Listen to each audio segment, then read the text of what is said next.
Now, I just mentioned there's something else in finance called VAR.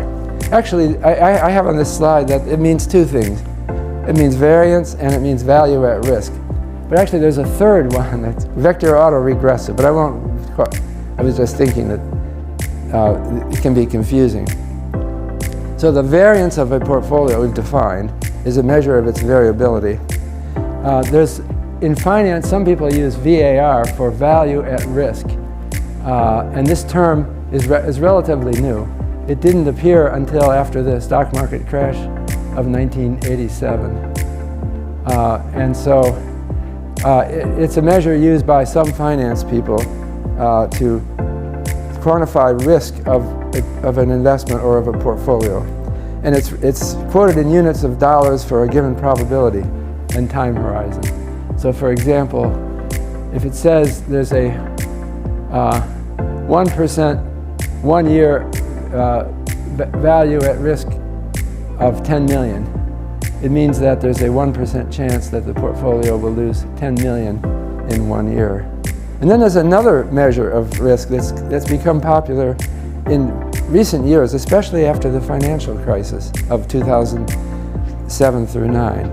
And that's called a stress test.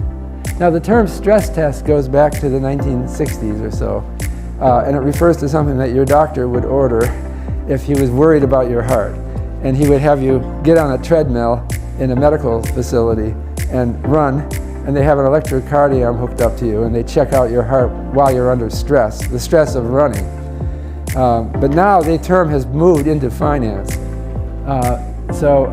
Office of Federal Housing Enterprise Oversight actually was doing stress tests on Fannie Mae and Freddie Mac before the 2008 crisis. Didn't work. Those two firms both failed, but they were trying anyway. So a stress test reflects the idea, it's not a basic statistical concept, it's a measure, it's a method of assessing risks to firms or portfolios. The idea of a stress test is that let's look at a portfolio not just by its historical returns and how variable they are, but let's look at the details of the portfolio and ask what vulnerabilities there are for various kinds of financial crises. Because what actually stresses firms the most are crises. It's not just normal variation. And this is something I'm going to come back to later in this lecture, that there are extreme events occur. And so the stress test is a test usually ordered by a government to see how some firm will stand up to a financial crisis. So the Dodd-Frank Act in the United States of 2010 requires the Federal Reserve to do annual stress tests for non-bank financial institutions it supervises. I think they were already doing them for banks. And they want it to be at least 3 different economic scenarios that the Fed would present. So what they would do is they would get information from the firm about all of their interconnectedness with other institutions, everything they own, how safe is it? And they would look at, say for example, what would happen if there were a severe recession? Or what would happen if the dollar depreciated or appreciated? Or what would happen if there's a short-term liquidity crisis where suddenly ability to borrow money at the short term dries up? The Dodd-Frank Wall Street Reform and Consumer Protection Act was passed into federal law on July 21, 2010, as a response to the financial crisis of 2007 to 2008. This act constitutes the most significant changes to U.S. financial regulation since the regulatory reform that followed the Great Depression. So the Dodd-Frank Act didn't specify what the 3 different scenarios were, but they did say that there should be at least 3. So this is a different story. This is scenario analysis. It's not something that we're going to emphasize in this course because it's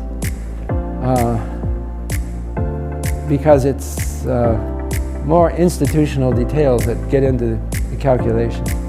The European Banking Authority, which was created in 2011 after the financial crisis, has also instituted regular stress tests for European banks. The United Kingdom, China, and other countries all do stress tests now. But the question is, do they work?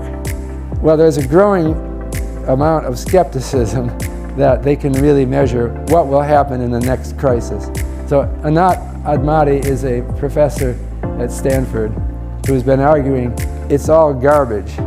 You can't, these guys who are trying to predict what will happen to these companies in a financial crisis, they just don't have the imagination and understanding of how things work out in a panic, in a financial panic. And she thinks that they are just way underestimated. Generally, the stress tests come out saying it's okay, don't worry. It does remind me, I was on a stage with the chief economist of Freddie Mac here at Yale. We had it was around 2005, and he was boasting about their stress tests. And he said that, so I asked him, what if there's a real estate crisis and home prices fall a lot? Because they're a company that guarantees mortgages on homes. And so he said, well, we have figured out what would happen to our portfolio even under extreme stress situations. So I said, well, what is your, I did this on stage, not this stage, it wasn't built yet, but I said, well, what's the biggest price decrease you ever considered for your stress test? And he said, oh, we considered a 13% drop in home prices. And then I said to him, well, what if it's bigger than that? And then he looked chagrined, and he said, we've never seen home price drops, not since the Great Depression. You're not talking about another depression, are you? So we're still friends. I still meet him occasionally. But the problem is that home prices fell 30% right after that meeting, or within a couple of years. And these two companies, Fannie and Freddie, that were considered safe. Well, actually, if you read the OFEO reports on the stress tests back then, they'll say there is some concern still. They're hedging, but basically they said don't worry. And then, so that was the end of OFEO. The government shut it down. So the question is whether we can do it this time. So Anat Admati doubts that we can do it this time. She thinks there are bigger worries. The stress tests are all coming out. It's no problem, but she's not so sure. If I were the CEO of a firm, I imagine I would ask for stress tests in doing it internally, but you don't want to publish. What if it comes out bad? See, the problem is that if you ever release that information, then all of your other companies that might do business with you are worried about that.